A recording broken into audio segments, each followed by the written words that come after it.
दोस्तों, English speaking की practice की कड़ी में आज एक नई कहानी के साथ हम लोग उपस्थित हो रहे हैं। एक कहानी का नाम है अ रेनी डे। बहुत शानदार कहानी है।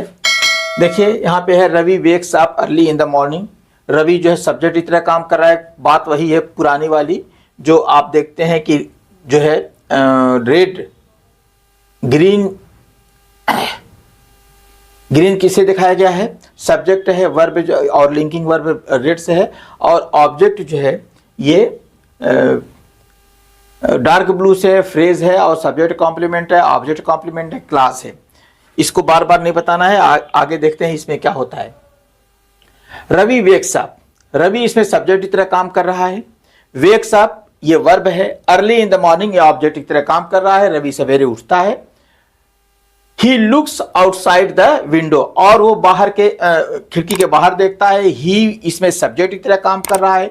लुक्स देखता है ये वर्ब है। आउटसाइड द विंडो ये ऑब्जेक्ट की तरह काम कर रहा है। इसमें दूसरी क्लॉज होती है एंड सीज, यानी कि he sees dark clouds in the sky. इसे मुझे अंडरलाइन करना चाहिए था यहां से, लेकिन ये अंडरलाइन करना मैं यहां पे भूल गया हूं। बहुत बार हो जाता है कि मैं भूल जाता हूं।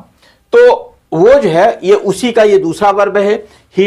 ही सीज वो देखता है dark clouds in the sky. ये डार्क क्लाउड डायरेक्ट ऑब्जेक्ट से काम कर रहा है। In the sky prepositional phrase है, हालांकि ये ऑब्जेक्ट की ही काम कर रहा है। ये बिल्कुल ब्लू दिखाया गया है, ये ऑब्जेक्ट है। सडनली ये एडजेक्टिव है। इट स्टार्ट्स, अचानक ये स्टार्ट हो जाता है रेनिंग। ये देखिए इसमें इट जो है सब्जेक्ट है और स्टार्ट्स वर्ब है। रेनिंग बारिश शुरू हो जाती है, अचानक बारिश शुरू हो जाती है। ये उसमें दिखा रहा है कि अचानक बारिश शुरू हो जाती है। आगे देखिए इसमें क्या कर रहा है कि ही टेक्स हिज अम्ब्रेला। ही सब्जेक्ट है, टेक्स लेता है, हिज अम्ब्रेला ये डायरेक्ट ऑब्जेक्ट है। और फिर उसके बाद दूसरी क्लास इसमें शुरू होती है। वियर्स पहनता है, हिज रेन कोट ये डायरेक्ट ऑब्जेक्ट है। ये वही है, उसका जो ये दूसरा वर्ब है। ही वियर्स हिज रेन कोट, वो अपनी रेनकोट पहनता है। फिर उसके बाद इसमें तीसरी क्लास आती है एंड लीव्स फॉर स्कूल, और घर स्कूल के लिए चला जाता है। इसमें लीव्स वर्ब है और फॉर स्कूल ऑब्जेक्ट है। आगे देखिए वन डे, ये देखिए एडवर्बियल फ्रेज ऑफ प्रीपोजिशन है। Adverbial prepositional phrase sorry adverbial prepositional phrase है। ये एक अलग जो आया है टॉपिक। ये सेंटेंस जब ग्रामर कभी मैं पढ़ाऊंगा तो इन सारी चीजों को पढ़ा दूंगा। आप बस इतना ये जानिए कि एक कोई अलग चीज है जो किसी चीज कोई इसके बारे में कुछ एक्स्ट्रा जानकारी देती है। जितने भी वर्ब एडवर्ब होते हैं वो सब एक्स्ट्रा जानकारी देते हैं। वर्ब जो होता है जिसमें वर्ब आए वो वर्ब के बारे में कुछ एक्स्ट्रा जानकारी देगा, वर्ब के बारे में कुछ अधिक बात करेगा। एडजेक्टिव होगा तो वो सब्जेक्ट के बारे में अर्थात नाउन के बारे में कुछ बात करेगा। तो ये एडवर्बियल प्रीपोजिशनल फ्रेज है। ही सीज वो देखता है a small puppy sitting under a tree, वो देखता है ये पूरा इतना बड़ा सब्जेक्ट है। प्रेजेंट पार्टिसिपल फ्रेज है, एडजेक्टिव है ये पूरा, और ये ऑब्जेक्ट की तरह काम कर रहा है। तो वो एक जो है क्या देखता है, वो एक छोटे से कुत्ते के बच्चे को देखता है जो एक पेड़ के नीचे बैठा हुआ है। द पपी, फिर यहां से ये सब्जेक्ट है इज, ये लिंकिंग वर्ब है वेट। जो पपी था वो भीगा हुआ था। ये एंड जो है ये पहले ही मैं बता चुका हूं कि जो ब्लैक छूटा है वो अधिकतर जो है कंजंक्शन होता है। शिवरिंग इन द कोल्ड, वो जो है यहां पे देखिए शिवरिंग इन द कोल्ड, ये सब्जेक्ट कॉम्प्लीमेंट तो है और फिर इसमें यहां पे एक्स्ट्रा जानकारी दे रहा है शिवरिंग इन द कोल्ड। आगे देख लीजिए रवि फील्स, ये फ्रेज है, एक अलग से फ्रेज दे दिया गया है। रवि फील्स, रवि महसूस करता है। बात वही आई है फ्रेज की। फिर एक बार आप दिमाग में रखिएगा कि फ्रेज क्या होता है जो कुछ और उसमें जोड़ा जाता है। रवि फील्स, रवि क्या करता है, ये सब्जेक्ट है, ये वर्ब है, और ये वर्ब भी लिंकिंग वर्ब है। ज्यादा देख लीजिएगा इज एम आर ही केवल लिंकिंग वर्ब नहीं होता है। Feels bad for the puppy, वो जो है उसके लिए उसे अच्छा नहीं लगता है। फील्स बैड, उसे अच्छा नहीं लगता है। ये पूरा अगर मिलाया जाएगा तो फील्स बैड उसे अच्छा नहीं लगता है।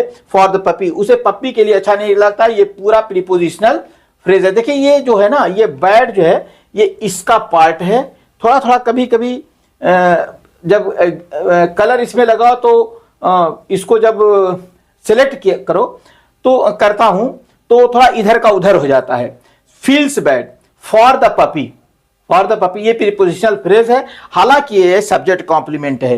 रवि जो है जो कुत्ते का बच्चा होता है तो उसके लिए उसे अच्छा नहीं लगता है, उसको दुख होता है। तो यहां रवि सब्जेक्ट है, फील्स जो है लिंकिंग वर्ब है, मैं पहले ही ऑलरेडी बता दिया हूं। अगला देख लीजिए, ही पिक्स इट।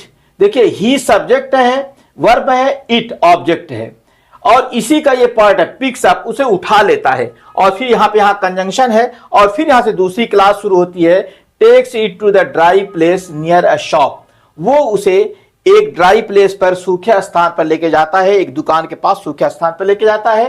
तो यही ही जो है रवि ये सब्जेक्ट है, ये इसका दूसरा वर्ब है, ये दूसरे क्लास का ये पहला वर्ब है। Takes it to a dry place, तो टेक्स वर्ब है और ये it to a dry place near a shop, ये पूरा ऑब्जेक्ट की तरह काम कर रहा है। नेक्स्ट सेंटेंस देखते हैं, the puppy shakes of.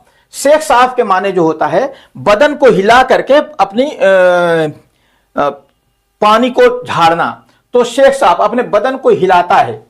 The water, water और क्या होता है, the water shakes of the water मतलब बदन को हिला करके पानी को गिरा देता है। एंड लुक्स एट रवि, और फिर उसके बाद देखिए दूसरी क्लास होता है लुक्स रवि, और वो पपी जो है रवि की तरफ देखता है। तो फिर इसके बाद यहां पे सब्जेक्ट है, ये अरे सॉरी ये वर्ब है और ये ऑब्जेक्ट है।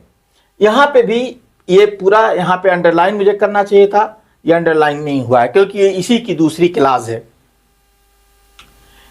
इट वैग, ये जो है ये हिलाता है, इट वैग्स यानी पपी, पपी के लिए इट इस्तेमाल हुआ है, वैग्स हिलाता, इट्स टेल हैप्पीली, वो खुशी खुशी उसकी अपनी दुम को हिलाता है।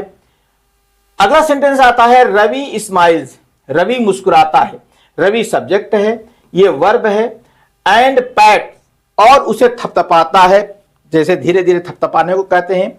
The puppy, PAT the puppy, ये डायरेक्ट ऑब्जेक्ट है, वो पपी को क्या करता है, थपथपाता है। देन ये एडवर्बियल एडवर्ब है और एडवर्बियल की तरह काम कर रहा है। ही सब्जेक्ट है, कंटिन्यूज वॉकिंग टू स्कूल, और फिर वो स्कूल की तरफ चला जाता है। फीलिंग हैप्पी, वो खुशी महसूस करते हुए। दैट, ये उसी का नेक्स्ट पार्ट है, ही सब्जेक्ट है। हेल्प्ड एन एनिमल, वो इस बात से खुश होता है कि उसने एक जो है एनिमल को, एक जानवर को जो है कि उसने हेल्प किया है। दोस्तों ये छोटी सी एक कहानी थी। छोटी सी कहानी में क्योंकि थोड़ा सा बड़ी बड़ी कहानी होती है, लंबी कहानी होती है तो आप लोग बोर हो जाते हैं, तो इधर मैंने सोचा कि थोड़ा छोटी छोटी कहानियां डालूं, तो इसलिए इसको डालता हूं। अपने दोस्तों को शेयर कीजिएगा।